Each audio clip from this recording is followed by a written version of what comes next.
Yo, yo, yo, what's happening? All right, just like the other two times when I went live, y'all got any questions for me? I got about an hour with y'all. Hopefully, we get some people inside the room and we can chat it up.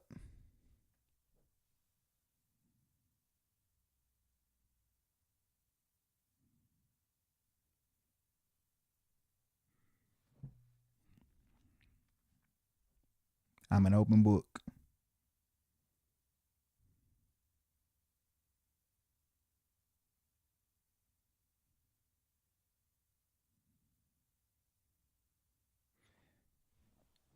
All right, what's happening?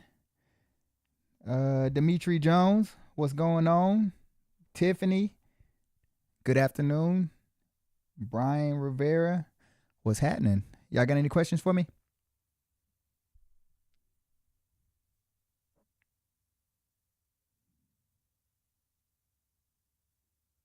Are you ready to push the button on retirement? Uh, Definitely. Um, it's been 19 years and some change. I pushed a button not too long ago. Um, that was a sweet feeling. I'm gonna be honest. After 19 years of serving or dedicating yourself to a service, knowing that in the next year, like it's coming to the end, it was like bittersweet, but it was definitely a really good feeling. Jody, thank you for helping with all this information. Headed to MEPS tomorrow. Good luck. Um, can you rate BMT from 1 to 10? That's going to be skewed on my behalf because I went through basic training back in 2006. So you got to understand how much has switched from 2006 to now. Like it's not the same basic training at all. So from what I hear, it's gotten, I guess, easier from when I went through. But I can't speak on it just because I haven't been to basic training, so I don't know. But from what I've been hearing from people who recently graduated and some of the younger airmen, I'm say like 5 out of 10. Um, just depends. It really depends on who you are, what type of person you are. How does quick ship work? So quick ship, basically, people are sitting around in delay entry programs right now with jobs, with contracts. They're supposed to ship out the basic training in, let's say, 2 weeks or whatnot. Let's say a person who has that contract who's supposed to ship out in 2 weeks, let's say they roll their ankle, they get in trouble with the law, something happens to where they cannot ship to basic training. The Air Force is going to try to still fill that contract, and that's going to be somebody who's willing to quick ship. So your recruiter should call you and be like, hey, there's a job that's leaving in a week or so. It's a, let's say, it's a security forces job, right? Then they're going to say, hey, you qualify for it. Is that a job that you're willing to take and ship off within the next week? That's basically a quick ship.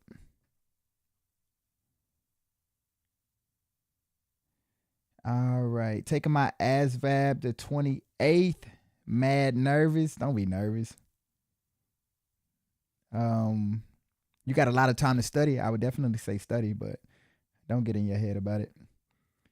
Dimitri said, hell yeah, I got a lot of questions. Let's go.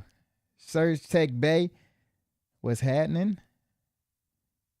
Leaving for BMT August 12th. That's Tiffany Vincent. Uh-oh. You nervous? Rank of comfortable got me. Oh, that's my video from yesterday. I've been I guess the last couple videos I recorded, I just been trying to like I know I'm in like my retirement window, so I'm trying to give back as much like game as possible. In the last couple videos I recorded, a lot of them ain't gonna hit. I'll be honest with you, some of them y'all gonna see and be like, I guess. But I'm just trying to give as much information as possible in my last little bit of service. I know y'all be coming for the drama. Those are the videos that work. Good afternoon, sir. That's from Talia 100. What's happening? Um, Dimitri Jones, he says, can you recruit me? First off, no, I am not a recruiter. I haven't been a recruiter since 2019. I mean, technically, I'm still in the recruiting career field, but I'm not an active recruiter. So I'm not out here putting people into the Air Force. I'm just inspiring, motivating people who want to join, but I don't have any part in actually putting people in the Air Force. You send me a zip code, though, I can find you a recruiter. Good morning. I live in San Angelo, Texas, and I'm having a hard time reaching the recruiter here. Should I try to reach out to a recruiter in another city? I would say before you try to reach out to another recruiter in another city, I would say just show up to the recruiting office. I say a good time to get there is probably like 9:30. Just show up to the office unannounced, no appointment. Just show up, have your documents, your social security card, driver's license, birth certificate, and high school diploma. Did I say that? Have all of that when you show up, and tell them that you're trying to get the process started. If that doesn't reward you in any way, then I would say maybe start looking around the surrounding areas for another recruiter. Resources for studying for the ASVAB. I always tell people study.com. That's my go-to. But if you're not trying to pay the study.com price, then I would recommend the ASVAB for Dummies book. From what I hear, the ASVAB for Dummies book is a solid book. If you're not trying to pay anything, if you're trying to do it for free, then I would recommend Grammar Hero on YouTube. From what I hear, they do pretty good as well. Really though, the only way any of those resources is going to work is if you actually use them. A lot of people get the stuff, or they know about the resources, they just don't use them. So it's only going to be as good as the work you put in, any resource that you actually use. Reason why I say study.com is because it holds you accountable. Like, you paid that money, so you're not just going to waste that time. D-World Basketball. What's going on, my man? I'm currently enlisted and about to get my bachelor's in business. Any advice on trying to commission? I would definitely say when you're trying to commission, it's more than just having a degree. It's going to be about like the performance that you have from not just when you got your degree, but prior to that, like how well you were performing. They're going to look at your EPRs. You got to build relationships, network, so you can get recommendation letters. You got to show leadership. Like, you have to been showing leadership. You can't just start once you get your degree. So there's a lot that needs to be happening along the way. So by the time you get your degree, you can put in a package. That would be my biggest advice, is just showing that level of performance to where you put in a package that they can see that you've already been performing at that level. Is your family happy about you finally getting out? Are you sticking with real estate? No, my family, I don't think they care, honestly. Like, my 18-year-old is going to college next month. My 16-year-old is in junior year of high school. He's not concerned about my career. My 6-year-old, she's definitely not concerned about my career. My wife she's like, you'll have more time, but I know you won't, because you're still going to be busy doing everything else that you're doing. So I don't know. I don't feel like anybody's too concerned about my transition into the civilian world. I think I'm the most excited person in the house about that.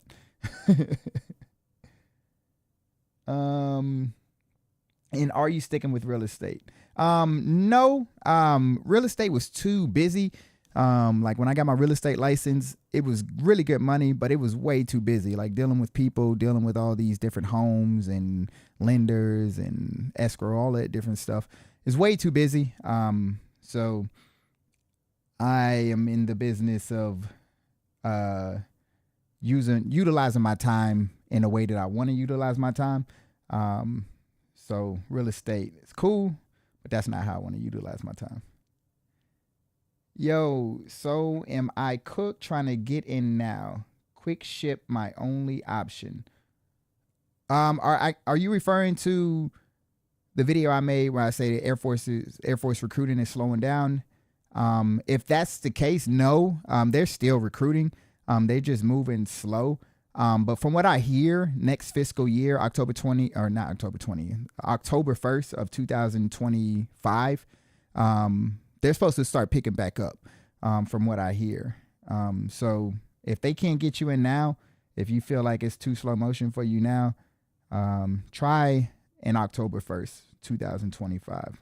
You should see a boom in activity. I'm gonna turn on my other cameras so y'all don't just keep looking at me the same way.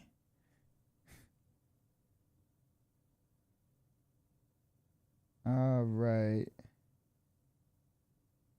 Sunshine does it. I also live in San Angelo. Give them a call before you go. I went at least 3 times before. I just called them and asked when they'll be there. Oh yeah, so that's somebody giving some advice on how to get that recruiter to work you. I have a bachelor's in math. Is that something they want as an officer? So the Air Force doesn't really care about your degree unless you're trying to do like specific technical careers, or medical careers. Beyond the technical careers and the medical careers, they don't really care about your degree too much. They really just care about your character and the whole person concept. I'm 29, separated with kids. They're with their mom. What advice would you have for someone not fresh out of high school going to enlist? This isn't a knee-jerk thing. The time is just right now. I would definitely say when you join older, I would say probably like 25 and up, the Air Force is already expecting a lot more out of you versus like an 18, 19, 20, 21-year-old fresh out of like school. And the reason why is because you've already had a little bit of life. You've already had a little bit of experience, and a lot of the leaders are your age at that point. A lot of the leaders you're going to be dealing with are your age. So when you go into basic training, some of the TIs are going to be 29 years old. So they're not expecting to have to hold your hand and coddle you like an 18-year-old. Matter of fact, they're expecting you to start leading, start showing some type of leadership to the younger airmen and bringing them along. So they're going to try to lean on you a little bit, and if they feel like they can't lean on you, then they start getting on you hard. Like, why am I having to worry about you as a 29-year-old? So just know that, like, accept that. And from what I've seen, a lot of the older people who come in, they excel through the ranks pretty quickly, just because they've already had some life experience, some leadership experience, so they start applying it in the Air Force, and promotions just start coming pretty fast for them. But I would definitely say it's going to be an adjustment for you, just because you're going from being a 29-year-old adult making decisions to basically being told what to do for about 7.5 weeks. So that would definitely be an adjustment. Hello, I've been in ADEP since March. How long you think I'll be here, or I'll be for? I gave my recruiter a 15 job list. Like I say, recruiting has kind of slowed down, so the jobs are going to be less and less. So you could be waiting in ADEP a little longer than normal. But everybody's situation is going to be different. I can't tell you like how long your time is going to be, especially if you try to quick ship or something. But I would say just expect to be sitting in ADEP a little bit longer than normal. Hey Jody, I'm leaving in 7 days for BMT. I know my Airman's Creed, my song, the core values, and I'm working on ranks and chain of command. Any advice or encouragement? You're doing it. If you know all of that, you're already ahead. I would say at this point, if you know all of that stuff, definitely get your PT in order as well. Make sure that you can run 1.5 miles without dying. Make sure you can do some push-ups, some sit-ups, stuff like that. But if you already know all of that, you're going to be way ahead of 99% of the people who are going into basic training. So you're right on track. That's for Nathaniel McKay. Oh, I lost my spot. Um. Okay, James Baggett. Currently at Shepherd for tech school. Classes don't start until the 21st. Hey, I went to. Matter of fact, I started tech school in Shepherd like right around this time back in 2006. I got to tech school Shepherd in 2000 in July 3rd, 2006. So right before July 4th. And we didn't start class until about the 21st. So you're in the same boat. I had to clean the dorms. I was on like I forget what they call it, like something duty. I can't remember what they call it. But basically I had to clean dorms. I caught strep. I remember right after I graduated basic training on the 5th of July, I had strep. I was down bad. And I was in my bed like for like 4 days. And then after strep, I was cleaning the dorms. I was E&E at that time. What school are you doing in Shepherd? Rashida B put the fire sign A. Maximo Rush got asthma going for day 2 on MEPS. Am I cooked? E. If you have asthma, like you currently have asthma, yeah, bro. Like they not gonna let you in. But if you had asthma, if you had a history of it, there's a chance. But you're gonna have to provide them a lot of stuff. If you're going to MEPS, you probably already provided them a lot of stuff, like a pulmonary function test, and your medical records. But most likely what they're gonna do is they're gonna have you come and then they're gonna disqualify you and then have to do a waiver. Most likely that's what's gonna happen. And then you just gotta sit, cross your fingers, and hope the waiver gets approved. Okay, 32055. That's the zip code. Let me see real quick. Let me see if I can find you a recruiter.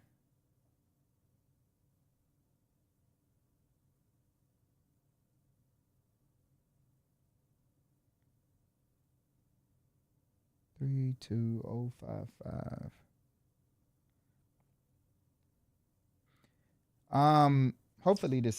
Hopefully you're trying to join active duty. If you are trying to join active duty, I would say call Tony Bellew. And I'm gonna put his number out there in the world. This is open source information, so I'm not doing anything crazy.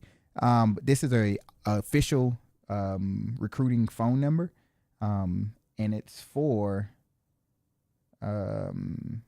Lake City, Florida. So if you are not going to Lake City, Florida, do not call Sergeant Bellew. But the number, this is for FWSID, 386-547-7108. 386-547-7108. Give that person a call. How long is the officer route? I don't understand that question. Is that like how long it takes to go through the training of an officer, or how long it takes to get recruited as an officer? If it's recruited, from what I hear, that process is about a year and a half. If it's the training, I don't want to lie to you, but I do think OTS, Officer Training School, it's like 10 weeks. I could be lying. I don't know. But you have to go through OTS. That's the initial. It's like basic training for officers. And then you're probably going to have to go through some type of training to learn your job. And then you'll go to your actual duty location. All right. Surge Tech Bay. Is credit score an important factor when joining? Credit score is not. They do not care about your credit score when joining, but they do care about your credit history. And that's only if you're going into like a top secret type of job or a job that has a higher clearance level. So if you have like bankruptcy, if you have outstanding debt, things in collection, charge-offs, repossessions, things like that, if you have a history of that, then that will most likely disqualify you from doing any type of top secret or higher clearance type jobs. And you probably won't get into the Space Force. The Space Force is going to do a credit check for everybody coming in, whereas the Air Force is only going to do it for those higher clearance jobs. But they're not looking at your score. They're looking at your history, payment history, and all of that. Demetri Jones, can you point me to a good recruiter in Virginia Beach area? 23455. All right, I'm gonna show y'all what I'm doing. That way we're not out here just giving a bunch of recruiters numbers. But all right, I'm gonna hold it up to the camera. So I'm on the Aim High app, right? So if you go to the Aim High app, let me see if y'all can see that. Turn on my camera one. No, y'all can't see that. You know what? I should be able to connect my phone. Give me a second.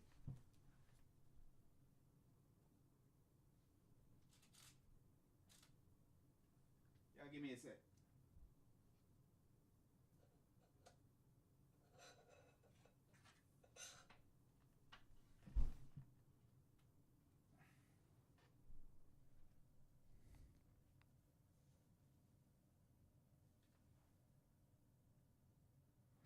All right.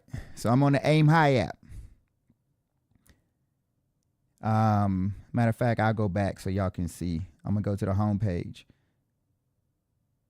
So if you're on the home page of the Aim High app, you don't even need to make an account. You just hit the Find Recruiter button, and then you put in your zip code. So let's see your zip code again.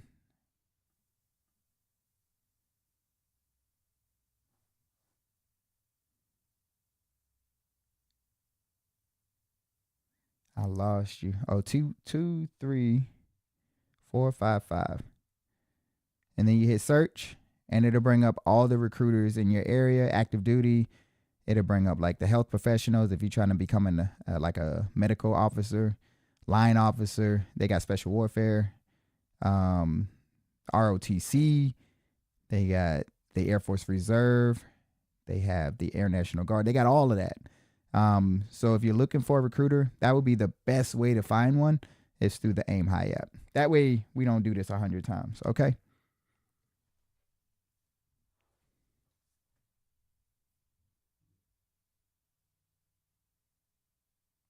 All right, let me get out of that.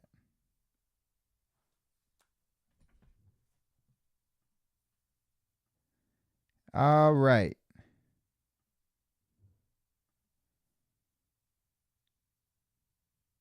Thank you, Jody. Also, my name is Jody. Hey, sunshine does it.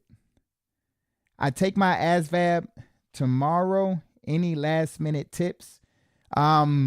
It's too late for any last minute tips. I would just say get a good night rest. Eat something, that way you're not in the testing room hungry. But there's nothing you're gonna be able to do to I guess learn anything more between now and tomorrow. I wouldn't even worry about that. You're gonna overload. You're gonna cram too much. Hey Jody, I was wondering if you could talk more about marriage in the Air Force. I'm currently in the depth and want to get engaged before I ship out. I love your videos. This is Ethan. So the Air Force doesn't care if the military in general doesn't care if you get married. I don't like giving marriage advice. Just because like I don't know y'all's situation. But I would say that the Air Force almost, I don't want to say rewards, but it gives, there's more, I guess, value being married as far as like the finances and the ability to live out of the dorms and stuff like that. So some people take advantage of that, or some people that incentivize them to get married. But some people do that for the wrong reasons. Some people see the money. Some people see not living in the dorms. And then they're like, ooh, let's get married. So that's why I don't like giving marriage advice, because I don't want anybody to go find somebody they don't even really want to marry. They just don't want to live in the dorms. But if it's real love and you were going to marry this person anyway, then it could be more beneficial for you to get married prior to basic training than it would be later after basic training. And the reason why I say that is because you start making a little bit more money right off the bat. You start getting housing allowance, you start getting all of that. And then you can save up.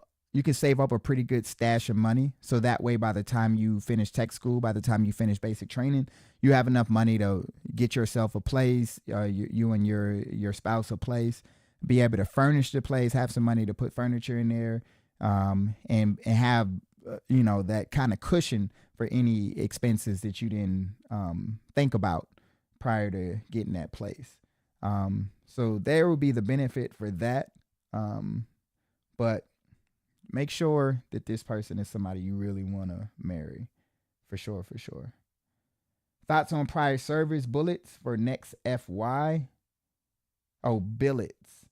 Prior service is always the bottom priority for the Air Force. I'm be honest with you. They only, like this year, I think they had like 50 billets. And you're talking the entire Air Force. Like 50 spots for prior service. So there's a lot of recruiters just don't work it because of the limitations and the process of working prior service. It's a tough process to work a prior service person. So the recruiters look at it like, okay, I'm working harder and there's no telling if I'm going to even be able to get you in. So that's why prior service people feel like a lot of I guess rejection or resistance from the recruiters when they're trying to work, is because there's no priority for prior service. However, I will say, if there are any recruiters watching this, I would say load up on prior service right now for the new fiscal, because from what I'm hearing, the goals are going to be crazy in 2025, 2026. It's going to be crazy goals. So I would say, like, if you could start out the year with a bunch of prior service, that'd get you ahead. Garnett, are weight requirements really strict, and will they stretch if you do good on the ASVAB? No. The ASVAB does not. Okay, I like that question. That's a good one. You can get a 99 on the ASVAB, and it doesn't mean anything. I know a lot of times people are like, I got a 99. I'm going to tell the recruiter what I want to do, and they got to listen to me. It doesn't mean anything. All it does is mean that you are more eligible, more qualified for more jobs. But it doesn't give you any like negotiation power or any type of power. Like it's just a good score. So as far as the weight requirements, it's definitely not going to have the Air Force look past your weight. You're going to have to get that weight under control. And they are really strict about your weight when joining. So if you're not within your weight, I would definitely say start working on that. But before you start working on your weight, I would say get in touch with the recruiter to make sure that there's nothing else that would disqualify you. Because the last thing you want to do, let's say you're 50 pounds overweight, right? Last thing you want to do is go on this journey, this life-changing journey, lose all that weight, and then at the end you realize you couldn't even join the Air Force. You still lost 50 pounds, bravo, but the goal that you were chasing, it could be a little bittersweet at the end if you find out you can't join the Air Force after losing all that weight. Inger Santana, how would the Air Force treat me different if I'm a green card holder rather than being a citizenship? They won't. The Air Force is pretty cool with non-U.S. citizens as long as you got the required documents. There's a lot of people without citizenship serving right now. I've never been a non-U.S. citizen, so I can't say like how the treatment is, but I don't see any difference. WV Ghost 10, you have any advice to get to a different base on a first term airman? My contract ends 2026, but I'm stuck at Moody Air Force Base. It's just not a good fit for me and my family. Go be a recruiter. They're hiring senior airmen. That's a guaranteed way to get a new location. No, seriously, beyond being a recruiter, um, I don't know. You could talk to your functional. You can go on what is it? Equal Plus? Is that the website? And you can see any type of jobs that they have on there, and probably apply for something. But I've seen people get to their duty station and within like a year and a half they got orders. So it's possible. But I don't know the strategies. Like I really don't. I'm a stay there type of person. Like I don't want a PCS. So I've never been one to figure out ways to get out of a base. I've always wanted to figure out ways I could stay. Hey sir, love your videos and they help me join currently E&E at Shaw, 6 months in. That's what's up. So you working on jets out there in Shaw? I worked on the AC-130U. I was working on heavies. I didn't work on jets, but that was my E&E experience. I just got fully qualified at 41. My husband and I want to build wealth, etc. What are your suggestions on being stateside versus overseas? We want to buy homes, but we want to go overseas. So it sounds like you want to build wealth through buying homes. Certain overseas locations, they don't let you buy. Like you got to be like a citizen to buy a home out there. So depending on the location you go to, you probably won't be able to buy a home in some of those overseas locations. But the game that people play, who serve active duty, they use the VA home loan. They buy their first purchase or whatnot. They live in that home. You have to live in a home. You cannot use the VA home loan like as a investor's loan. You can't use it as an investment loan like with the intention of making it an investment loan like right away. You have to live in that property.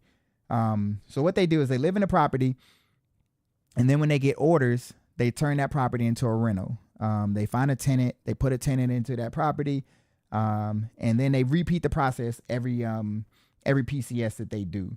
Some people even buy like duplexes, they buy triplexes, quadplexes, and they live in these as their primary residence, and they rent out the other 2 units or the other 3 units, depending on how big of a property they got.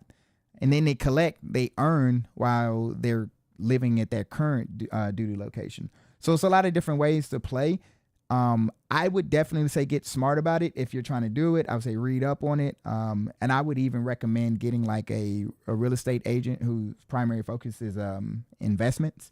That way you all are getting the best bang for your buck, getting a property that can actually generate income. Because if you're going into it blind and you're just getting any old property thinking it can turn money for you, that could be a dangerous game. So be very smart about the properties that you choose if you're going to go that route.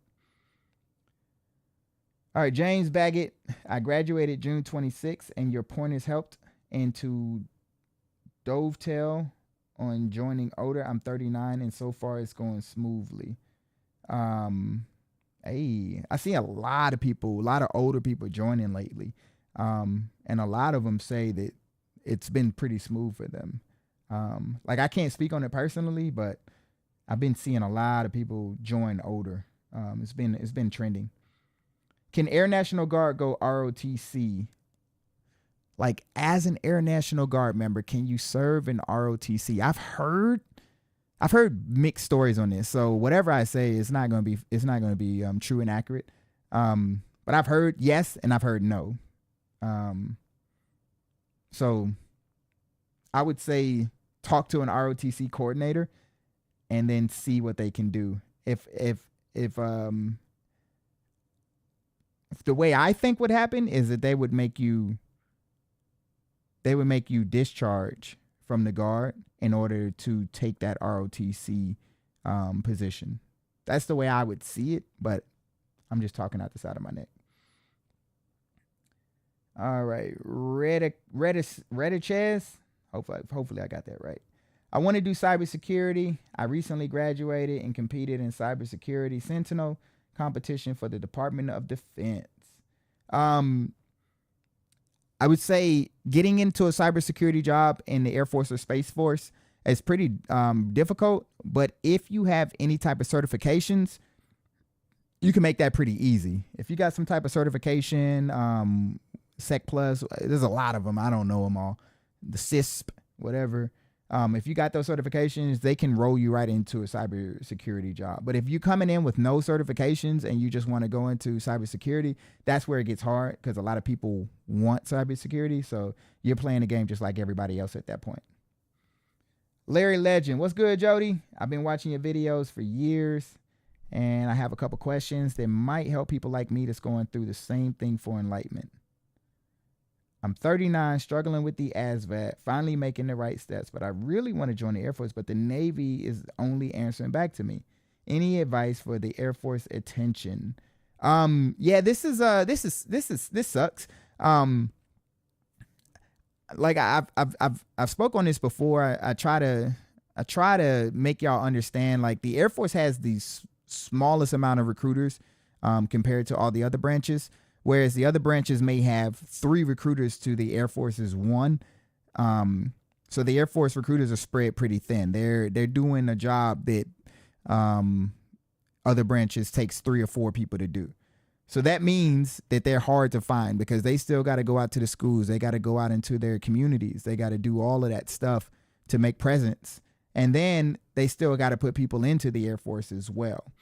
So a lot of the times when you guys are finding a hard time finding them, I'm hoping it's because they're out and about doing the other things that recruiters have to do. But in that case, if you're having a hard time finding the recruiters, I would, like I said earlier, I would just start showing up to the office. Like I'm showing up to the office because maybe you're not picking up the phone, maybe you're not returning voicemails, but I'm gonna catch you in person. And I'm going to have all my stuff. I'm going to have all my documents. I'm going to have my social security card, my driver's license, birth certificate, high school diploma. I'm going to have all of that. So you know that I'm serious and you give me the chance to move forward in the process.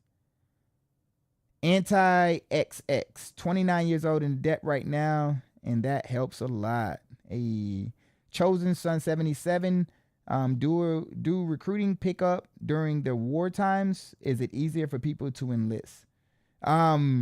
Yes, definitely during war, recruiting will pick up, and positioning for war as well. If they anticipate like some type of conflict, you will start to see recruiting start to pick up as well.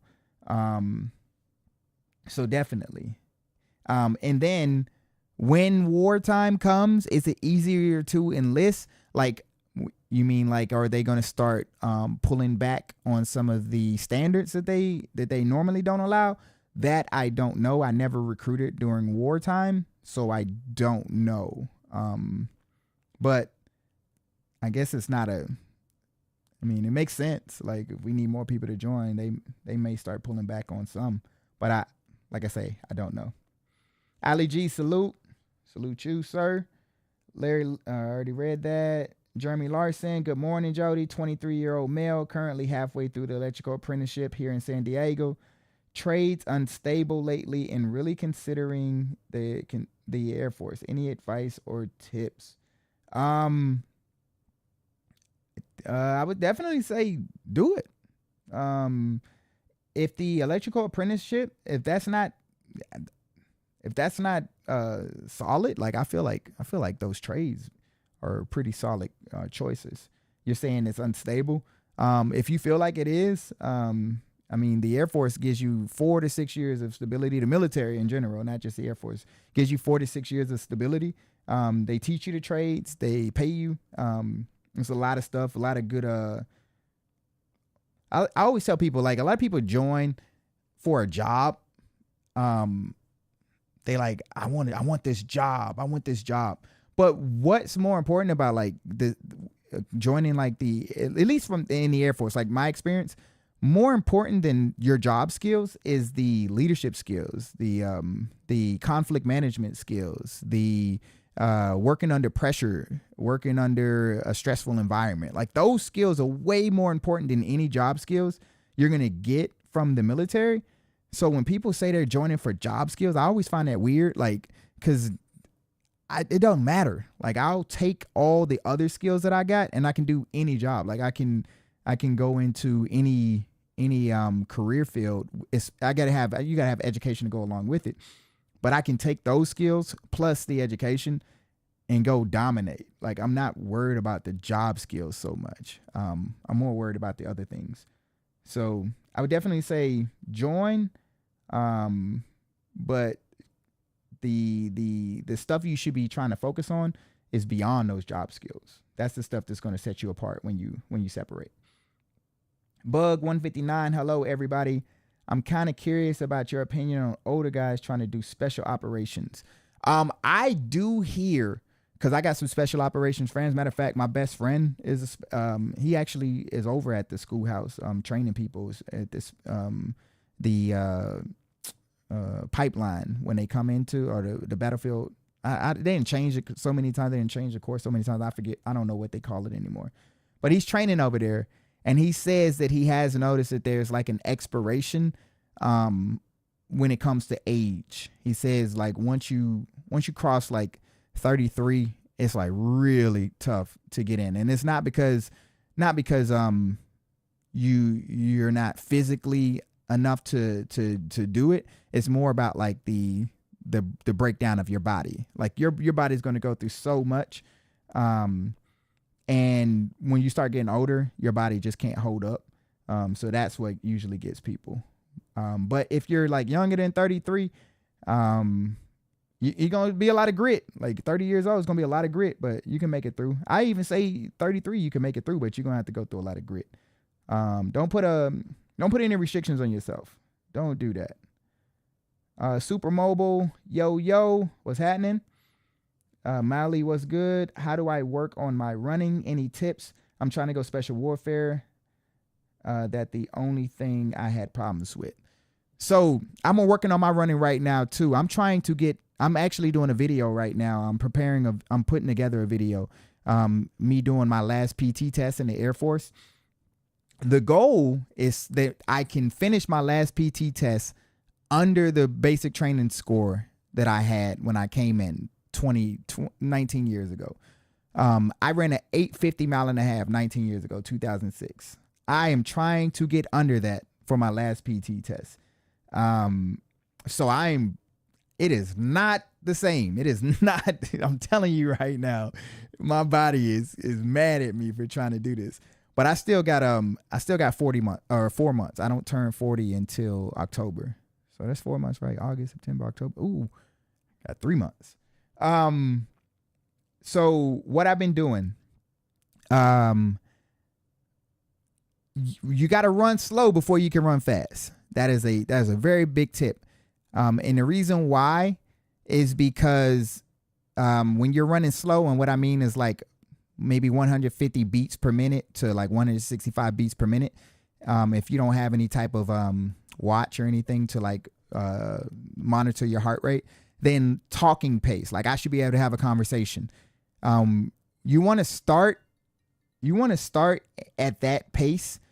Or you want to make sure that you give yourself those runs throughout the week. A lot of people think you got to run fast, but sometimes you just got to run slow. And the reason why is because your heart is pumping blood. And when you run slow, 150 beats per minute, you're giving your heart the full amount of time to pump your heart full of blood and then pump it out. So when you run 180 beats per minute, 190 beats per minute, that's really hard. But you're not giving your heart that full like expansion.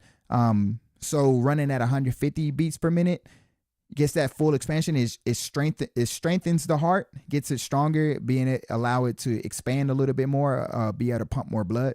So when you do start reaching heart rate of like 170, 180, your heart is used to pumping more blood. So now you can get more blood throughout your body. So that's one, is you got to run slow to start running fast. Two is breathing techniques. When you're running, I always I'm counting. There's like a four step count. So it's like one. I can show you. Like it's like a double breath. Like, and I'm running like it's in sequence.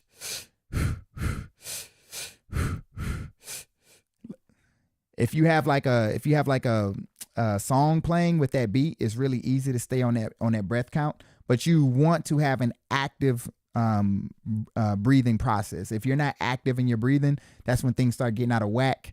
That's when you start getting tired faster. So breathing, running slow before you run fast, and then sprint training. Sprint training is very important to increase your times. And so my biggest advice is if you're trying to, like right now, I'm trying to run an 850 mile and a half, right?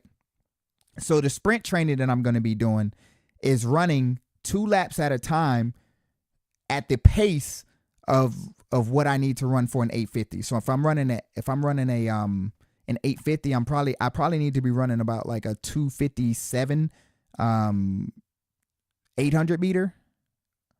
Probably about a 257, 255, 800 meter. So I need to do that. I need to run that 800 meters at a 257 pace. And I need to do that probably about 8 times. And give myself enough time in between each one of those 800 meters. I want to give myself enough break time to recover. But after my recovery, I'm going to do it again. If I cannot continuously run that pace, that 2 minute and 57 second pace, if I cannot consistently do that, let's say I fall off at the 4th rep, I'll fall off at the 5th rep, then that means I'm not in shape enough to be able to run my mile and a half in full completely at the time that I want. So you want to get in shape enough to where you can run 8 of those 8 reps of that at the pace of which you need to run your complete run. Hopefully that's not confusing. So just a recap: run slow before you run fast, breathing techniques, and then sprint training. Run those 800s at the pace of which you trying to run your actual race. Hopefully that works. That's what I'm doing right now. Hopefully I can get there. Y'all will be seeing this video hopefully in October, November timeframe. Hopefully I do it. We don't know. I'm going to be 40 years old trying to run under an 850. That's crazy work, but I think I can do it. Super mobile, no diploma. Can I still join? You got to score a 65 on the ASVAB if you don't have a diploma. If you got a GED, you got to score 50. But if you don't have a diploma at all or a GED or nothing, you got to score 65 on the ASVAB. Hey, I'm a green card holder. This is Babek Kadka. Hey, Jody, I'm a green card holder, and I would like to ask you if I can work cyber jobs. No, you will not be able to work any cyber jobs. You're going to need to obtain a citizenship to do those, unfortunately. Ashley, hello there. My husband will be leaving soon, currently in delayed entry, awaiting a job assignment. How can I support him in this career path?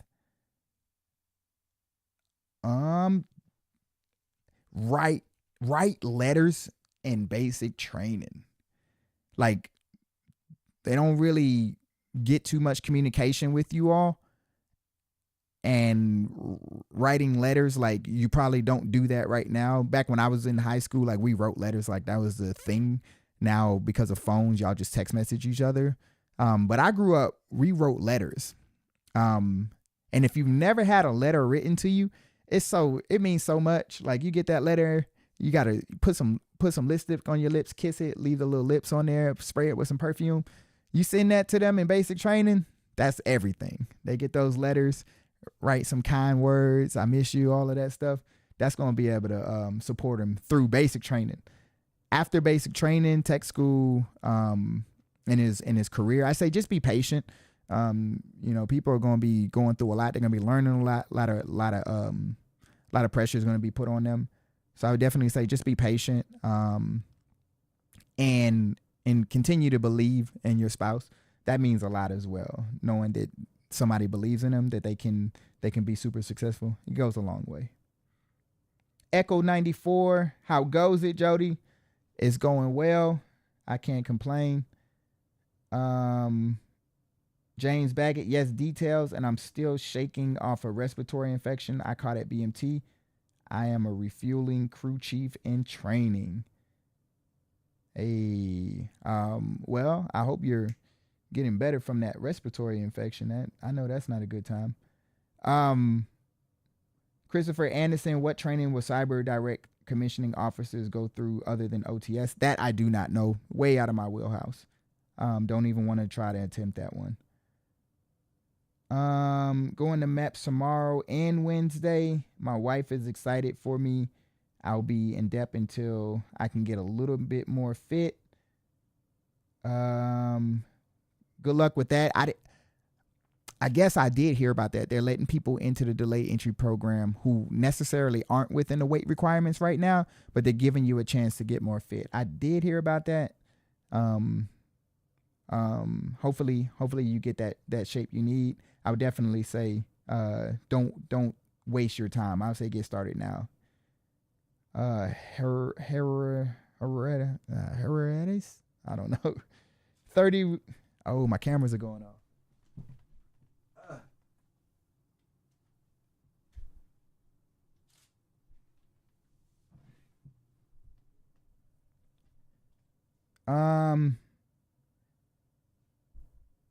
Where are we at?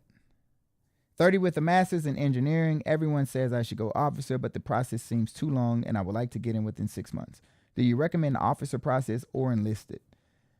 It depends. If you need a job within the next six months, like you won't be able to stay afloat, then yeah, go enlisted. But if you can stay afloat, if you got enough to wait it out and go the officer route, I would say if you can, and if leadership, if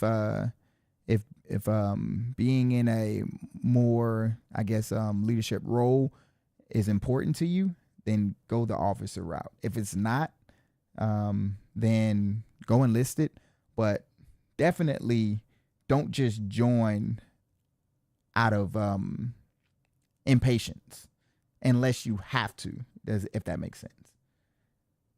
James Baggett, by the way, Rashida B is my actual wife who recommended your channel. Hey, well, tell her thank you. Tell Rashida thanks for supporting me. Monique Bailey, just want to say I appreciate your videos and they encouraged me to join the Canadian Armed Forces. Oh my God. I didn't even know I didn't even know I was doing that. Learned a lot, not just about the military, but also setting myself up for success. That's what's up. That's dope. I didn't encourage somebody to join a branch in their country. That's wild. It's insane. Congratulations. Talia, yes, sir. Sunshine does it. Thank you. Yes, I keep. Oh, that's to Adam. That's not to me. Noah G, I'm looking to do aircraft maintenance, fighter jet mechanic. I've heard mixed reviews about it, leaning towards it not being a good pick choice. What have you heard, experience in this field? So I worked, when I was aircraft maintenance, I was E&E. I worked close hand with crew chiefs. I always tell people, man, people going to say whatever they can say. Like, people are always going to say something bad. Like, people told me, when I said I wanted to become a recruiting instructor, everybody told me, don't do that. That's the dumbest choice you could do. Why would you want to do that? And I love the job. So I don't take what nobody says as word. I just go off of what it's going to be based off of me. Like you could hate the job that I'm doing, but you're not going to affect how I like or dislike this job. Like, I don't care. You're not going to bother me with how you feel about the job, because I'm going to go into it with the, I guess, the most positive, most optimistic mindset that this job is going to be okay. So I'm not in the business of letting people sway me to not do something. I mean, a lot of these people who are swaying you to not do something, you got to look at what they're doing. Like, what are you doing before I take any advice from you, if that makes sense? Because As soon as you start telling me you're scared to do something, that to me, that automatically disqualifies you from giving me advice.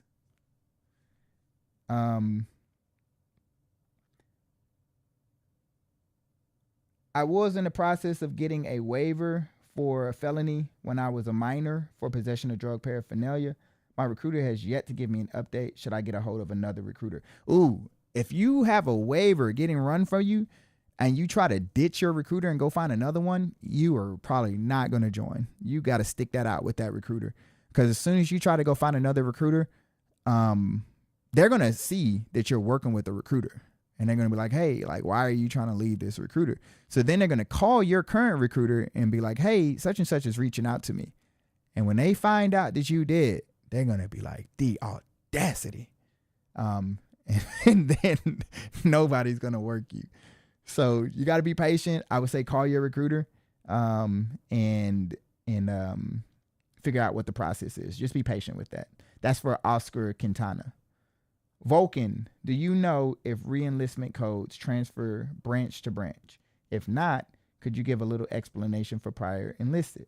General discharge, but re-enlistment code requires a waiver. Yes, those re-enlistment codes across all branches, they are all looked at the same. If you got a re-enlistment code from this branch, when you try to join this branch, we're gonna see it the same way. So if you need that waiver, you're gonna need that waiver for any branch. Elliot the Juggler, hi. Hello. Carolina Melito, OTS is 8.5 weeks. See, I'm out here lying to y'all. I told you 10 weeks. Thank you for that, Carolina. Talaya 100, thank you. No problem. Miley, what's good? Just tell me what I need to know. I don't know what you need to know. Icy Flakes, waiting to get in the Space Force. Got to wait a full year for an available job. Bummer, since I was excited to go after the summer. Now I got to play the waiting game. Not only do you got to play the waiting game, but you got to stay qualified. You can't get overweight. You don't get hurt. Be safe as far as like sports and all of that. Stay out of trouble. Don't hang out with any knuckleheads. Like there's a lot that goes into the waiting game that a lot of people don't take into consideration. So stay safe out there. Live in a bubble.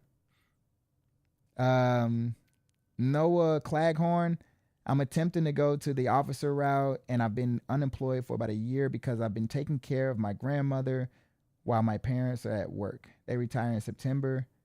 Disqualifying? Oh, you're talking about that unemployment. No, not necessarily. If you just explain it like you were taking care of somebody as a hardship, I don't see how it would be disqualifying. Jeffa the Menace, I finished MEPS. How long does it take to book a job?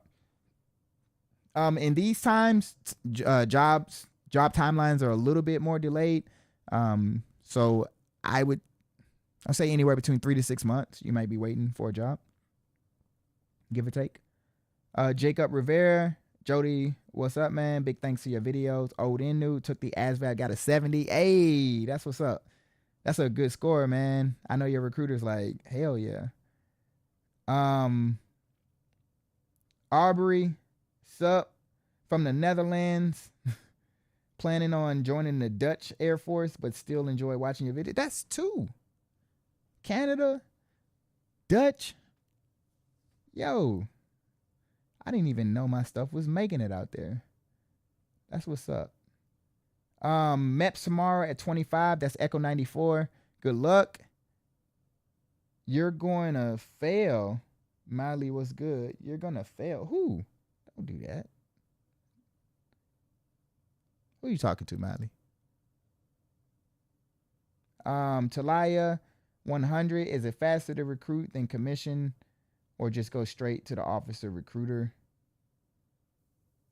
Faster to recruit than commission, or just go straight to an officer recruiter? I think you mean, is it faster to recruit to go enlisted? I don't know. It is faster to go enlisted though, than it would be to commission. What are the best jobs to take with a high ASVAB score? Oh, that's a loaded question. George Vonnegar. I can't tell you. Like, I don't know what your preferences are. I don't know what you like your personality. I couldn't. Like, that would be such a hard answer. Grand Ombre, what's up, Jody? What's happening? All right, we have gotten to the hour mark. I'm gonna stick here a little bit longer. I'm gonna give y'all 10 more minutes because I still see that there's a lot of questions. So I'm gonna try to answer as many as I can. I'm gonna go as fast as I can, so I can try to answer as many as possible. But I just lost my spot. Oh my gosh, there are so many questions.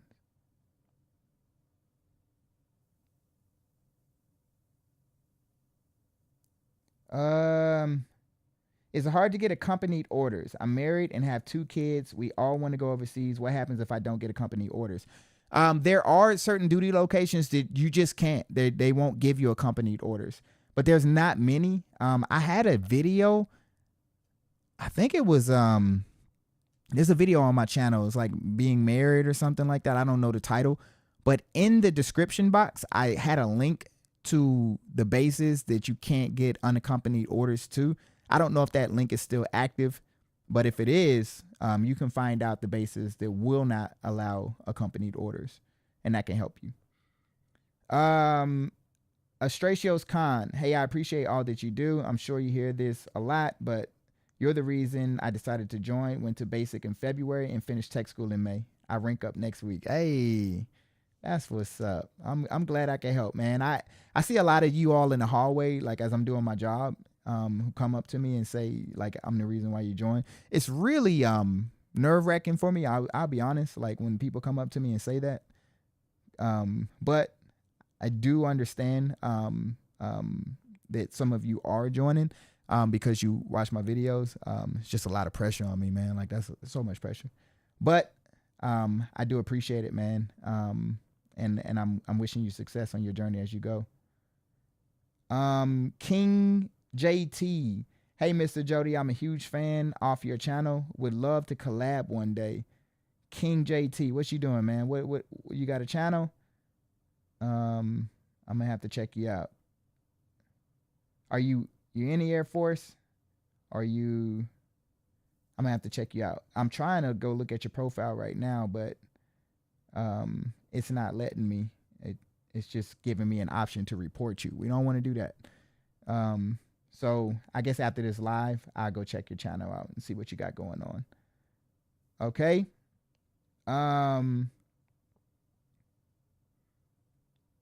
Where we at?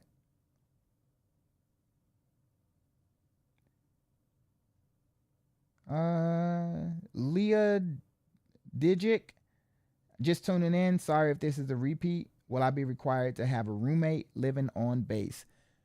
Most likely 95%, 99% of you, if you're not married and you're joining the Air Force, you will have a roommate. You definitely have a roommate in basic training. There's going to be like 50 of y'all in one room. When you get to tech school, you can have a room of 2 people. You can have a room of 3. I've even heard some have rooms of 4. This is in tech school. And then when you get to your duty location, you're going to have an individual room. In the Air Force, you're going to have an individual room, and you probably share a bathroom with a roommate.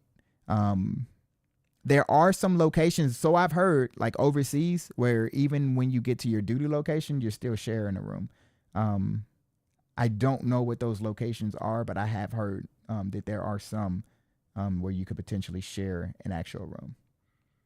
Grand Ombre, hey Jody, I don't want you to take this the wrong way. Have you ever considered redoing or doing a deeper dive into special warfare careers? I feel like I did a really deep dive recently. I know when I made the video, it changed like 3 weeks before I made the video, and I did not know that the process changed. So when I dropped the video, I had a little bit of outdated information.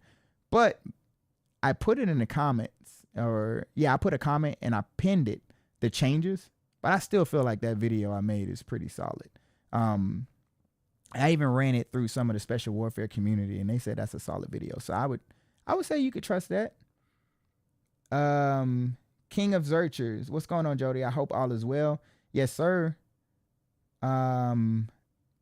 Credits. Will unpaid taxes stop me from getting a secret clearance? Probably. Probably, for sure. You need to pay those taxes. If I wait until October, will I have more options for jobs? There should be more jobs in October. I will say that from what I'm hearing, the Air Force is going to pick up their recruiting drastically come October. So realistically, there should be more jobs. But I wouldn't say wait, because if you start the process now, here we are in July, August, September, October, it's going to take you about anywhere between 1 to 3 months just to get to MEPS and get through the qualification process. So by the time you get through MEPS, it'll be October and you'll be hitting it right on time. So I wouldn't say wait till October. I'd say start now. Morkish, hey Jody, I've been in the waiver process for 8 months now and I'm kind of lost. And I kind of lost the will to join. It sucks. Definitely these, especially when you're getting a waiver or something like that, like it's not going to move at the pace you want it to. You're at the will of your recruiter. You're at the will of the Air Force at that point, and you got to move as fast as they can move you. This is going to suck. This is kind of that tough love. But if you lost the will after 8 months, you got to start asking yourself, did you even want to do it? Because there's no reason why an 8-month process should make you lose the will unless you didn't really want to do it. It took me 2 years to join the Air Force, and I had a waiver process. So if you really want to do it, you're gonna do as long. You're gonna put in as much time, much work as you have to make that process work. Hopefully that's some tough love. Can get you back on track. Ethan, thanks for the advice. I'm not looking to get benefits from getting married, but they definitely sweeten the pot. Andres, hey Jody, how are you? Is it true that the list of jobs for non-U.S. citizens is bigger now? Yes, they have opened that list up. The non-U.S. citizen job list used to be like very minimal, but they have opened it up. There's a lot more jobs on there that non-U.S. citizens can qualify for. The catch is that you have to get your citizenship by the end of basic training. So you have to do the expedited citizenship. That's going to put a lot of work on you. You need to be getting with the USCIS office, whatever that office is. You got to be getting with them prior to shipping off the basic training. There's a lot of paperwork you need to do. So you need to get in touch with your recruiter to help you get that paperwork so you can start that process. The recruiter is not going to help you through that process either. That's all on you.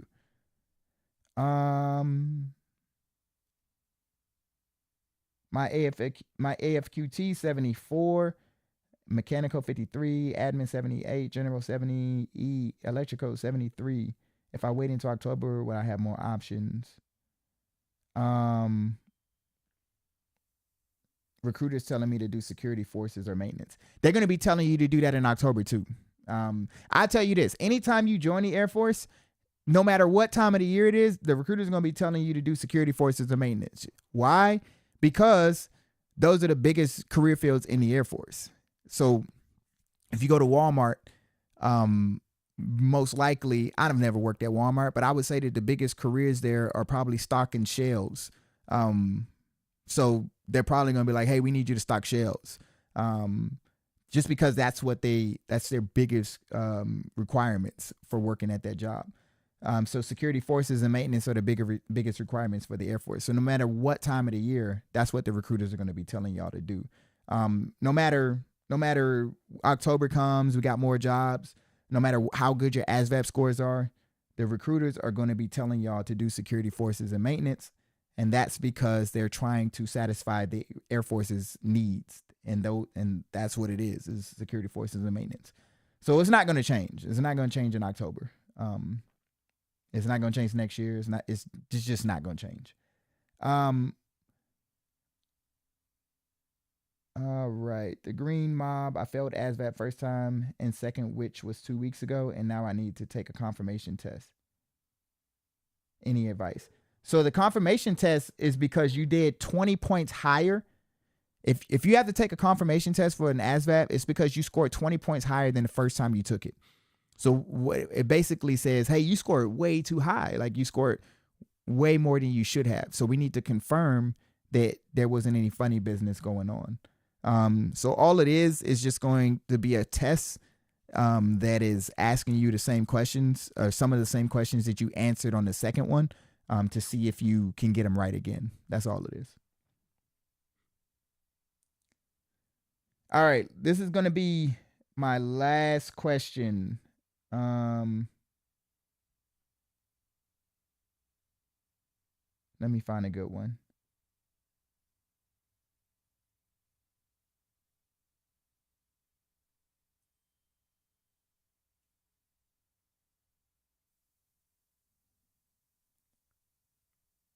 Hold up.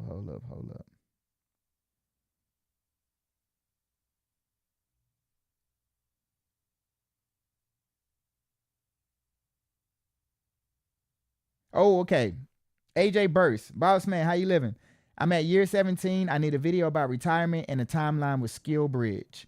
Shout out to brothers and sisters on the flight line. I'm actually gonna work on a very insightful video for people separating and retiring. It's gonna be a pretty complete video, whether you're separating or retiring.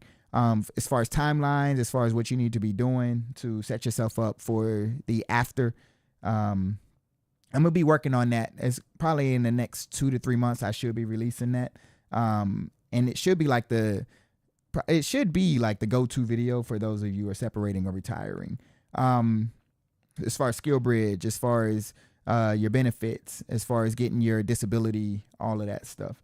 I'm gonna try to load it up with all that information. So be on the lookout for that.